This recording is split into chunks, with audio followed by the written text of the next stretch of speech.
මේ මොහොතේත් මම ගෞරවයෙන් යුතුව මතක් කරනවා ත්‍රිවිධ හමුදාව. මහත් ගෞරවයෙන්. ඒ තමයි ඔවුන් කරපු රාජකාරිය අති ශ්‍රේෂ්ඨයි.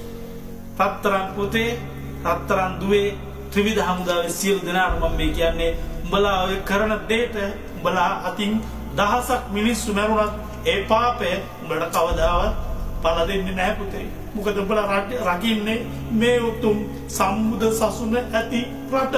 ඒ ජාති උඹලට කවදාවත් වරදින්නේ නැහැ. උඹලගේ තුවක්කු පත් වෙන වාරයක් ගානේ උඹලට පව් පිරෙනවා කියලා හිතුවට උඹලා කවදාවත් එහෙම හිතන්න එපා. උඹලා රකින්නේ මේ උතුම් මාතෘ භූමිය කියන කාරණා මතක තියාගෙන ඔය සටන දිගටම කරන්න.